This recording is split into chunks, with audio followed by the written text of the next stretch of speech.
Namaste and good morning, Living Truth 365 friends and family. Thank you for joining us today. I'm Reverend Drea, your spiritual chiropractor, and welcome to this special episode of the Daily Dose of Truth called Diagnosis Truth.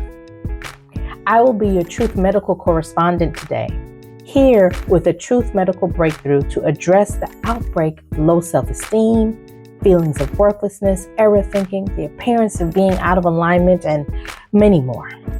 This breakthrough treatment is not new, ladies and gentlemen.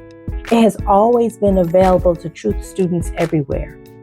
The breakthrough is called self-love.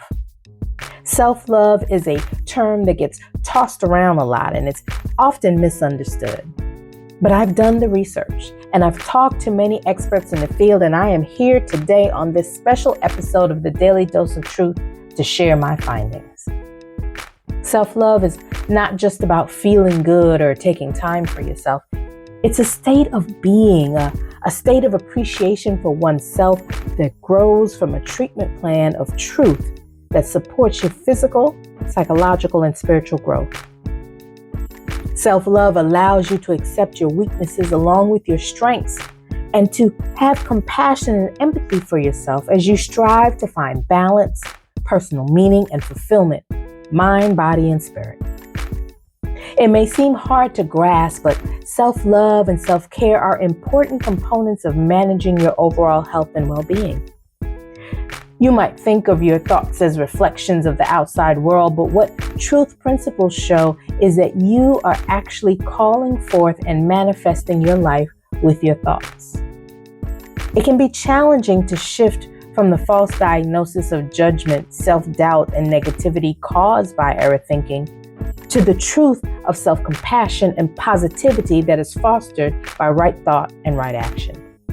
Fortunately, a treatment plan of self-love can change your body and brain with the thoughts you think, the words you speak, and the actions you take. See, self-love builds out of the thoughts and actions that you choose. This, in turn, will support your emotional, psychological, physical, and spiritual well-being. Self-love is a transformational treatment plan, a dynamic experience that expands and moves with you as you change, as you experience life, as you grow and recognize your true alignment as a state of perfect health and well-being. What I'm going to do now is go over your treatment plan to nurture yourself. We'll start with these prescriptions to get back in touch with your own true self. Prescription number 1. Foster mindfulness to help you cultivate self-love. Being connected to what you're feeling, thinking, and wanting allows you to remain mindful of who you are and to act on this knowledge.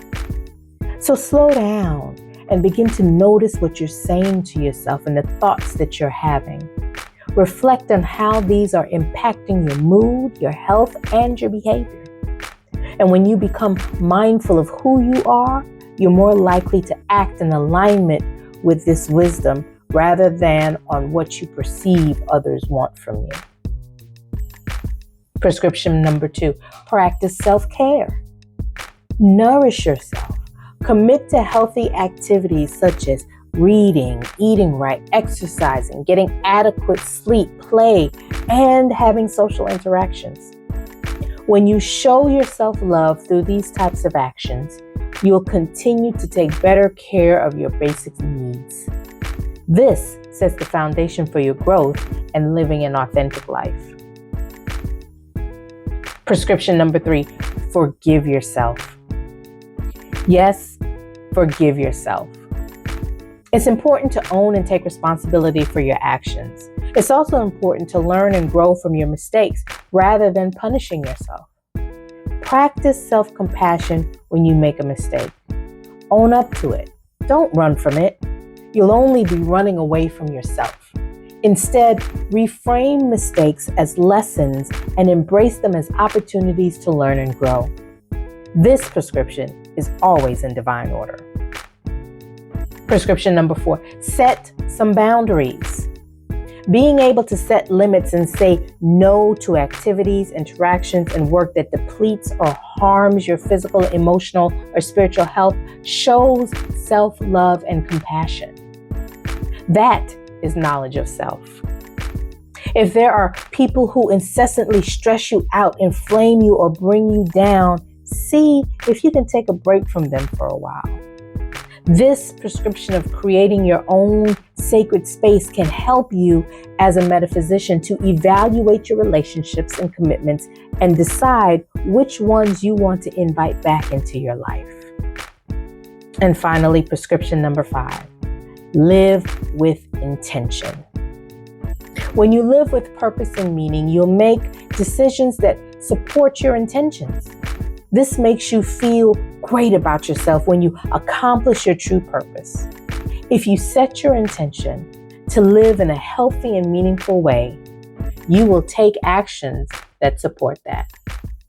Now, this treatment plan is non-transferable, and prescriptions never expire. Choose one way to start caring for yourself today.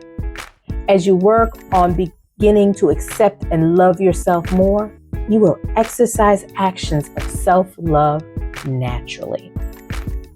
Our affirmation for today is as follows. I love and accept the truth of who I am, a healthy, whole, and complete expression of spirit. Let's repeat that 3 times. I love and accept the truth of who I am, a healthy, whole, and complete expression of spirit. I love and accept the truth of who I am, a healthy, whole, and complete expression of spirit. And one more time, I love and accept the truth of who I am, a healthy, whole, and complete expression of spirit. And so it is. Now, let us come together in consciousness and, if possible, gently close your eyes. Knowing that there's only one presence and one power in this universe, the presence and power we call universal intelligence, divine mind, spirit, God. And we are one with this divine mind. We are one with this spirit. And recognizing our oneness with all there is, we're recognizing our oneness with God. And in turn, we recognize that we are actually that divine love and that we have the capacity to show ourselves that self-love, that self-compassion, and that kindness. And when we do, we are able to be a full expression of that divine love and not only be that expression for ourselves, but when we are able to share it and support others with it, when we show up as the example of that divine love, it shows others that they have the capacity to be open to their own self-love and to share and to give love. So I send this word out into the universe, knowing that it will touch the lives it needs to touch and resonate with the hearts and minds who need to hear it and feel it. And when it's done, when it has completed its perfect work, it will return to us not void, but blessed and multiplied. And I gratefully and thankfully say, and so it is.